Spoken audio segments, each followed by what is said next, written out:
Sit down. गद्यांश 7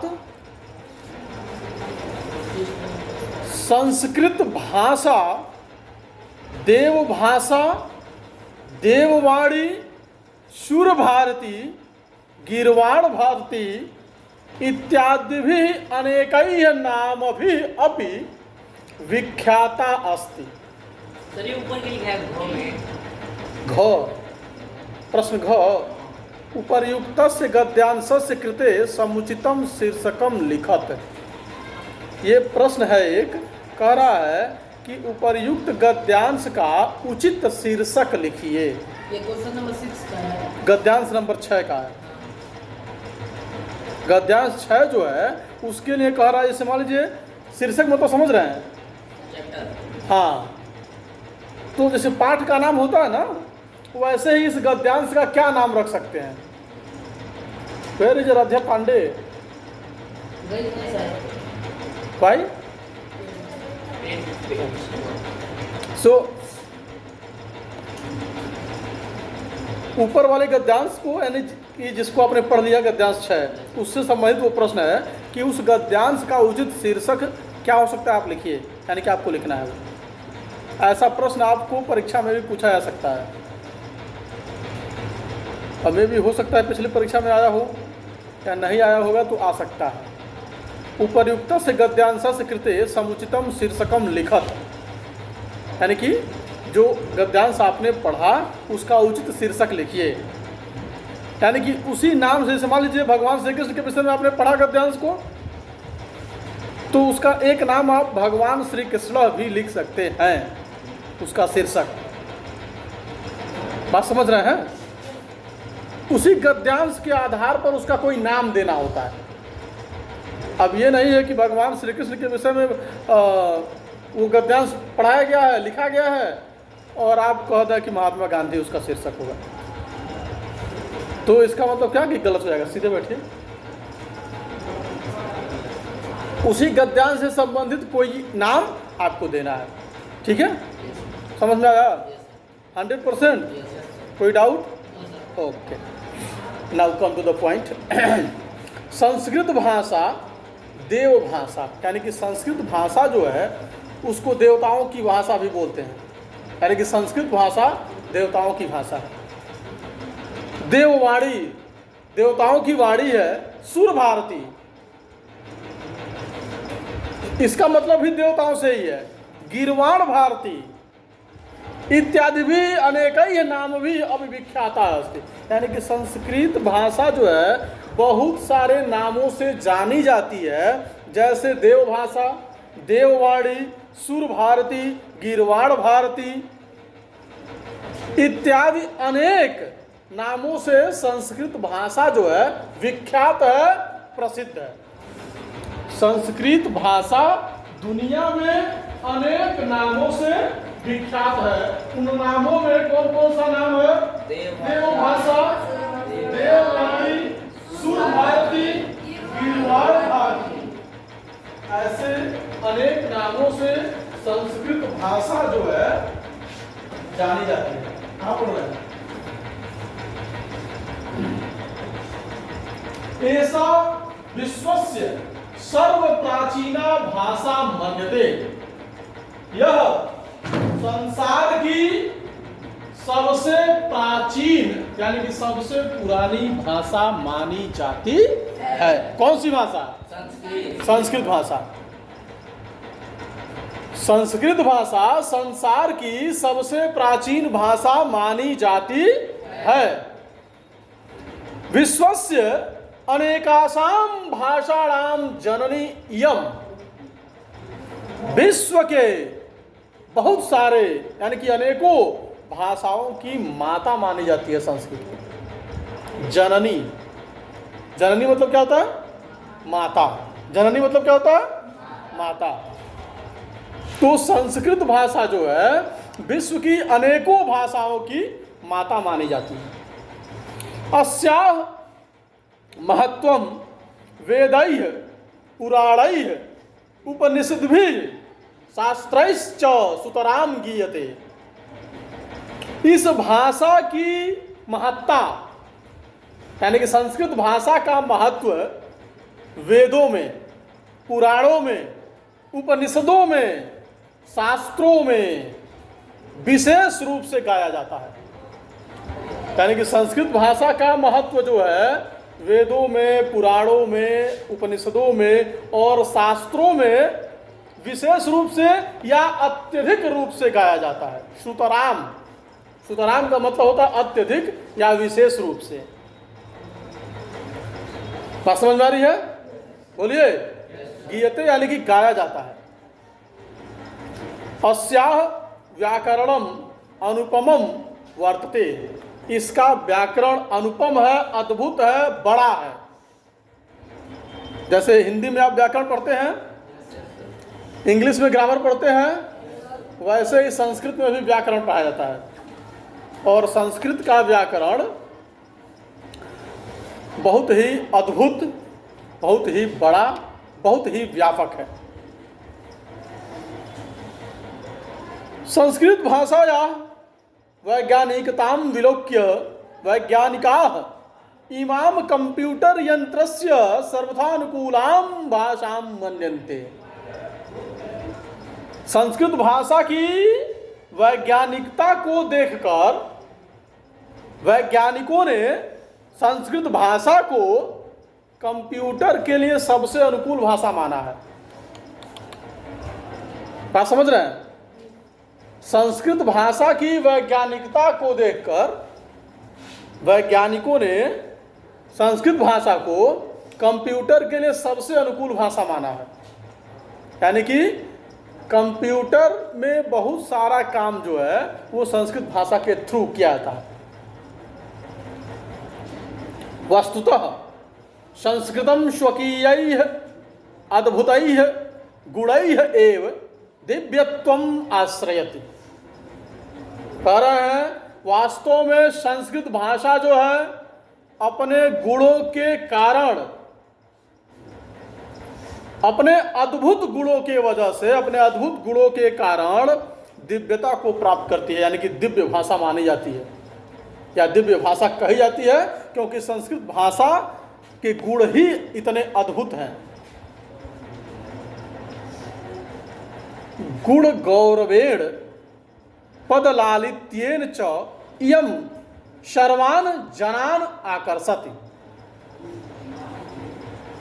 ध्यान से देखिए, गुण गौरवेण पदलालित्येन, पुस्तक में देखोगे दे चेयम सर्वान् जनान् आकर्षति। गुणों के कारण, पदों की शोभा के कारण या शब्दों की मधुरता के कारण यह सभी लोगों को अपने तरफ खींचती है। संस्कृत भाषा अपने गुणों की महिमा के वजह से, शब्दों की मधुरता की वजह से सर्वान जनान, सभी लोगों को आकर्षित, अपनी ओर खींचती है, आकर्षित करती है। अब कोई भाषा अगर सभी भाषाओं की जननी मानी जाती है तो निश्चित रूप से उसमें कोई विशेष गुण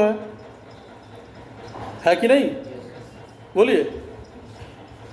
और देखिए, वेद, पुराण, उपनिषद, शास्त्र, गीता, तो इस तरह के जितने भी पवित्र पुस्तक हैं, मतलब कि हिंदू धर्म से संबंधित, वे सभी पुस्तक संस्कृत भाषा में लिखे गए हैं। आ रही बात समझ में? और उन्हीं धर्म ग्रंथों के अनुसार जो है दुनिया में बड़े बड़े साइंटिफिक रिसर्च होते हैं। आ रही बात समझ में? आज के डेट तक, यानी कि अब तक का जो सबसे बड़ा साइंटिफिक रिसर्च हुआ है उसको बोलते हैं हिग्स बोसोन, गॉड पार्टिकल। जो खोज, सबसे बड़ा खोज हुआ है अब तक का, Higgs boson God particle. Switzerland में एक सर्न लेबोरेटरी है, प्रयोगशाला, जहाँ पे प्रयोग होता है, जहाँ पे नई नई चीज़ों को फाइंड आउट करने का प्रयास किया जाता है। वहीं पर नियर अबाउट 2013 में अब तक का जो सबसे बड़ा खोज हुआ वही गॉड पार्टिकल हिग्स बोसोन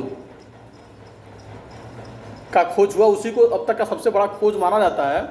वहाँ के साइंटिस्ट ने बोला कि इस दुनिया का, यानी कि इस ब्रह्मांड का, दुनिया ही नहीं, यूनिवर्स, ब्रह्मांड का विस्तार या आरंभ या निर्माण, आ रही बात समझ में? ब्रह्मांड का निर्माण, विस्तार या आरंभ और ब्रह्मांड का अंत भगवान भोलेनाथ के नृत्य से संबंध रखता है। महातांडव, यानी कि ब्रह्मांड का विनाश या ब्रह्मांड का निर्माण भगवान भोलेनाथ के महातांडव नृत्य से संबंधित है। और ये बात कोई भारत के व्यक्ति नहीं कहे, भारत के लोग कहते तो दुनिया में लोग कहते कि अपने ही ग्रंथ का जो है उसको बड़ा करने का प्रयास कर रहे हैं। इसको एक साइंटिस्ट ने बोला जो भारत का नहीं था और साथ ही साथ हिंदू तो नहीं था, लेकिन उसने धर्म ग्रंथों का अध्ययन किया था, तो उस अध्ययन के आधार पर उसने कहा। ऐसा ही रहे होंगे। आ रही बात समझ में? तो संस्कृत भाषा का महत्व बहुत ही व्यापक है, उसको समझने की आवश्यकता है। आ रही बात समझ में? चलिए एक और पैराग्राफ, गद्यांश संख्या 8, हम अपने हिमालय पर्वत के विषय में पढ़ेंगे। इसमें हिमालय पर्वत राज इत्युच्यते। ध्यान से देखिए पुस्तक में, देखिए शब्दों को आप ध्यान से देखेंगे तो जो मैं उच्चारण कर रहा हूं वो आप करने का प्रयास कर पाएंगे। इसमें ध्यान से देखिए, हिमालय पर्वत राज इति उच्यते। हिमालय पर्वत को पर्वतों का राजा कहा जाता है। हिमालय पर्वत को पर्वतों का राजा कहा जाता है। आ रही बात समझ में? एषः पर्वतः भारतस्य उत्तर दिशायां स्थितः वर्तते। यह पर्वत हमारे देश भारतवर्ष के उत्तर दिशा में स्थित है ना? बोलिए। हिमालय पर्वत जो है हमारे देश के उत्तर दिशा में स्थित है। अयम भारत भुवम न केवलम शत्रुभ्यः रक्षति अपितु विविध नदीनां प्रदानेन एताम सिंचत्यपि। यानी कि यह मतलब कौन? हिमालय पर्वत। यह मतलब कौन? हिमालय पर्वत। तो हिमालय पर्वत जो है भारत भूमि की न केवल शत्रुओं से रक्षा करता है, बल्कि विभिन्न प्रकार के, यानी कि तमाम नदियों को देकर इस भारत भूमि की सिंचाई भी करता है। यानी कि हिमालय पर्वत हमारे देश की शत्रुओं से रक्षा करता है, साथ ही साथ तमाम नदियों को देकर प्रदान करके इस भारत भूमि को सींचने का भी काम करता है। कौन करता है? हिमालय पर्वत। हिमालय पर्वत हमारे देश का रक्षक है, गार्ड समझिए, गार्ड। उत्तर दिशा में हमारे देश का रक्षक जो है हिमालय पर्वत है। बात समझ में आ रही है? अस्य उपत्यकासु वनस्पतयः औषधयः लताः वृक्षाः च उत्पद्यन्ते ये भारतवासिनां सर्व प्रकारम उपकारम कुर्वन्ति। कह रहे हैं इसके घाटियों में, हिमालय पर्वत की घाटियों में बहुत प्रकार की यानी कि अनेकों वनस्पतियां, औषधियां, लताएं और वृक्ष उत्पन्न होते हैं। हिमालय पर्वत की घाटियों में बहुत सारे वनस्पतियां, औषधियां, औषधि यानी कि दवा, लताएं और वृक्ष उत्पन्न होते हैं जो सभी प्रकार से भारत के लोगों का उपकार करते हैं। सभी प्रकार से भारत के लोगों का उपकार करते हैं। भारत भूमौ अस्य विस्तारः जम्मू कश्मीर राज्यात् आरभ्य अरुणाचल प्रदेशम यावत वर्तते। कह रहे हैं कि भारत भूमि पर इसका विस्तार, किसका विस्तार? हिमालय पर्वत का। यानी कि हमारे देश पर या हमारे देश की भूमि पर हिमालय पर्वत का जो विस्तार है वह जम्मू कश्मीर से लेकर अरुणाचल प्रदेश तक है। यानी कि हिमालय पर्वत उत्तर में जम्मू कश्मीर से लेकर पूर्व में अरुणाचल प्रदेश तक जाता है। यानी कि ये पूरी बाउंड्री जो है समझिए हिमालय की है।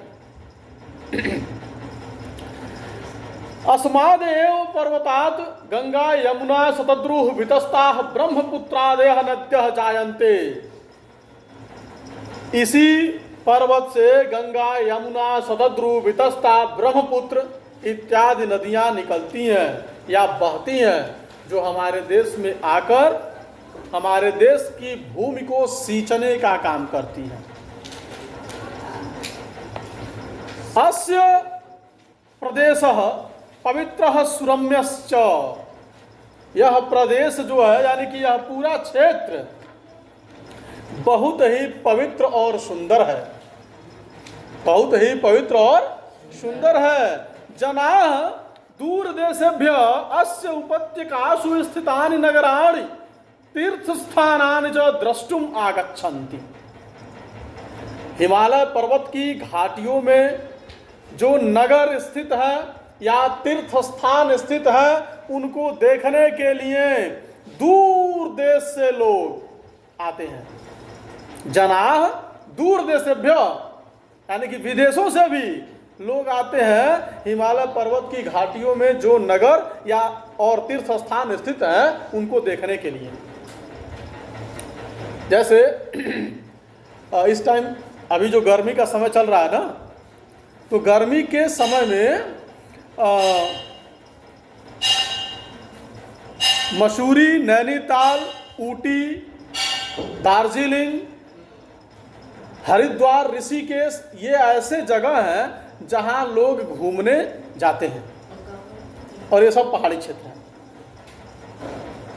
और ये स्पेशली नैनीताल, मसूरी ये सब तो स्पेशल है। हिमाचल प्रदेश वाला क्षेत्र जो है शिमला, आ रही बात समझ में, सब हिमालय के आसपास का है जहां दूर देश से लोग घूमने के लिए आते हैं। एवं पर्वतो अयम भारतस्य सांस्कृतिक धार्मिक आर्थिकीषु गतिविधिषु च महद उपकरोति। और इस प्रकार से यह पर्वत जो है भारत की सांस्कृतिक, धार्मिक और आर्थिक गतिविधियों में बहुत अधिक योगदान करती है। यानी कि बहुत अधिक इसका उपयोग होता है, सांस्कृतिक, धार्मिक और आर्थिक तीनों रूप से हमारे लिए उपयोगी है हिमालय पर्वत। आ रही बात समझ में? Okay, that's all.